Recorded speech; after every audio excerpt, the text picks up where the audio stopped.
ഉണ്ട് വിശേഷങ്ങൾ ഒത്തിരി കാലമായല്ലോ കണ്ടിട്ട്. ഇപ്പം ഈ വീഡിയോ കൂടെ കാണാൻ കഴിഞ്ഞ് വളരെ സന്തോഷമായി കേട്ടോ. എൻ്റെ മുഖം കൊണ്ട് നിങ്ങൾക്ക് വലിയ പരിചയമില്ല അല്ലേ? അതിൻ്റെ കാരണം എന്താണെന്ന് ഞാൻ പറയാം. കാരണം ഞാനിപ്പോൾ സംസാരിച്ചുകൊണ്ടിരിക്കുമ്പോൾ എൻ്റെ ഈ പല്ലിനിട്ടാണ് നിങ്ങൾ നോക്കുന്നത്. എന്തൊരു വൃത്തികെട്ട പല്ല്, അതല്ലേ നിങ്ങളിപ്പോൾ മനസ്സിൽ പറയുന്നത്. അത് എന്താ ഞാൻ വല്ലതും ചെയ്തുകൊണ്ടാണോ എൻ്റെ പല്ലിങ്ങനെ ആയത്?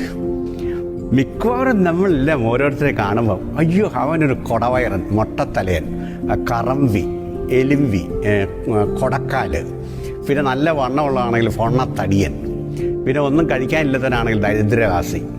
കഴിക്കുന്ന സാധാരണ ഭക്ഷണമൊക്കെ ആണെങ്കിൽ എല്ലാവർക്കും ഒന്നും KFCയിലും മക്ഡൊണാൾഡും ഒന്നും പോയി കഴിക്കാനുള്ള വാങ്ങില്ലല്ലോ. അതുകൊണ്ട് സാധാരണ വല്ലതും കഴിച്ച് ഏതെങ്കിലും ഒരു വീട്ടിലൊക്കെ താമസിക്കുന്നതാണ് അവനൊക്കറിയാം അവൻ വെറും കഞ്ഞി. അതുപോലെ കാണാനൊരു ലുക്കില്ലെങ്കിൽ പറയാം അവൻ കോളനി. ഓരോരുത്തരുടെ നിറവും കുലവും ഒക്കെ നോക്കി മനുഷ്യനെ പരിഹസിക്കുന്ന ഒരു സ്വഭാവ സവിശേഷത നമ്മൾ കണ്ടിട്ടുണ്ട്. സാധാരണ ആരെങ്കിലും കുറച്ച് കാലം കൂടി കാണുകയാണെന്ന് നമ്മൾ പറയും, എന്നാടി നിനക്ക് എന്നാ പറ്റി, നീ അങ്ങ് കറുത്ത് കരിവാളിച്ച് പോയല്ലോ. അപ്പോൾ കറുപ്പിന് എന്തെങ്കിലും ഒരു പ്രശ്നമുണ്ടോ?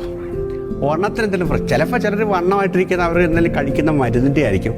ചിലപ്പോൾ ചില ജനറ്റിക്കലി ജന്മനാ ചില കുടുംബങ്ങളിൽ വണ്ണമുള്ളവരാണല്ലോ.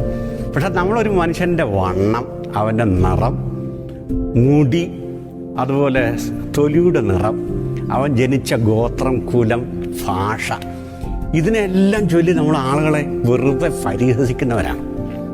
എൻ്റെ ചോദ്യം, പരിഹസിക്കാൻ എന്താ ഉള്ളത്? ഇപ്പം ഞാനിങ്ങനെ ജനിച്ചത് എൻ്റെ കുഴപ്പമാണോ?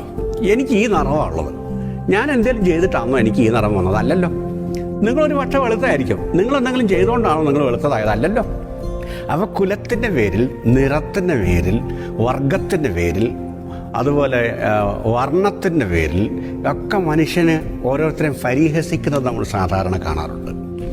നിങ്ങൾക്കറിയാമോ, ഈ ബോഡി ഷേമിങ് എന്ന് പറഞ്ഞൊരു പരിപാടിയുണ്ട്. അതായത് ഒരു മനുഷ്യൻ്റെ നിറം, അതുപോലെ നീളം, അവൻ്റെ വലിപ്പം, അതുപോലെ അവൻ്റെ പശ്ചാത്തലമൊക്കെ പരിഹാസച്ചുവയിൽ കൂടെ അവയെല്ലാം പറയുകയും അങ്ങനെ ആ ഒരു പേരിൽ മനുഷ്യനെ കളിയാക്കുകയും ചെയ്യുന്നതിനാണ് ബോഡി ഷേമിങ് എന്ന് പറയുന്നത്. അത് നമുക്ക് സഹിച്ചുവിടാൻ പറ്റാത്തൊരു കാര്യമാണ്. എല്ലാവരും മനുഷ്യരല്ലേ, മനുഷ്യർക്കും മനുഷ്യരുടേതായ ഒരു വിലയുണ്ടല്ലോ.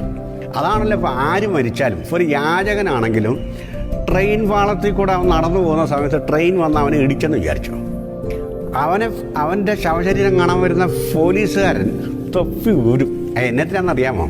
ആ ശവത്തെ ബഹുമാനിക്കണം. അത് ആരുടെയാണെങ്കിലും, യാചകനായിരിക്കാം, ഒന്നുമില്ലാത്തവനായിരിക്കാം, പക്ഷേ അത് ഒരു ശരീരമാണ്, ഒരു വിലയുള്ളതാണ്.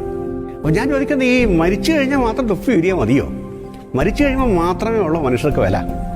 നമ്മളൊക്കെ എന്തുമാത്രം കപടഭക്തരല്ലേ? ഓരോരുത്തരൊക്കെ മരിക്കുന്ന സമയത്ത് അയ്യോ ആ അച്ഛൻ നല്ല അച്ഛനായിരുന്നു, ആ അമ്മാമ്മ എന്നാ നല്ല ചേട്ടനായിരുന്നു, എന്നാ നല്ല ആൻറ്റി ആയിരുന്നു, ആ വല്യമ്മച്ചി എന്നാ നല്ല സ്ത്രീയാണ്, എന്നാ നല്ല മനുഷ്യനായിരുന്നു. നമ്മൾ സാധാരണ മരിച്ചതിന് ശേഷം നല്ല വളർത്തുള്ളൂ.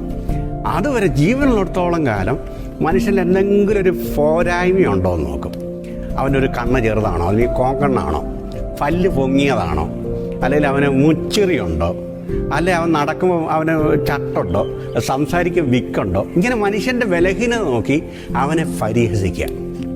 ബൈബിളിലൊരു വാക്യമുണ്ട്, സദൃശ്യവാക്യങ്ങൾ. അതിനകത്ത് പറഞ്ഞാൽ he who mocketh the poor is mocking the creator എന്ന് പറഞ്ഞാൽ ദരിദ്രനെ പരിഹസിക്കുന്നവൻ സൃഷ്ടാവിനെ പരിഹസിക്കുന്നു എന്നാണ് ബൈബിൾ പറയുന്നത്.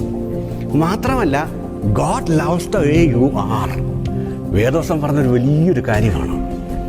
God loves the way you are. നിങ്ങൾ എങ്ങനെയായിരിക്കുന്നു ആ രീതിയിൽ തന്നെ ദൈവം നിങ്ങളെ സ്നേഹിക്കുന്നു എന്നുള്ളതാണ് വേദോസ്തം പഠിപ്പിക്കുന്ന ഏറ്റവും മഹത്വമായ ഒരു സന്ദേശം.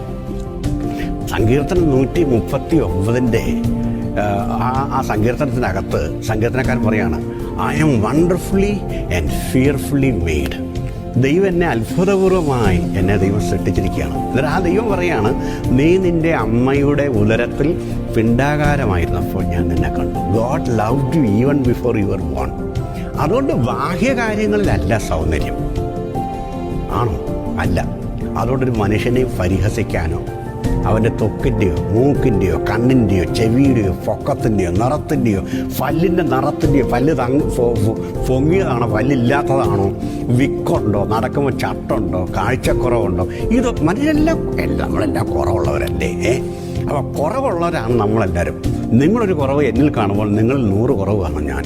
അപ്പോൾ അതുകൊണ്ട് ആരെയും പരിഹസിക്കണ്ട. കാരണം നമ്മളെല്ലാം ദൈവത്തിൻ്റെ സൃഷ്ടികളാണ്. We are created in the image and likeness of God and that's all it matters. ദൈവം എന്നെയും നിങ്ങളെയും തൻ്റെ സാദൃശ്യത്തിലും സ്വരൂപത്തിലും നിർമ്മിച്ചിരിക്കുന്നതുകൊണ്ട് നമുക്കൊരു വിലയുണ്ട്.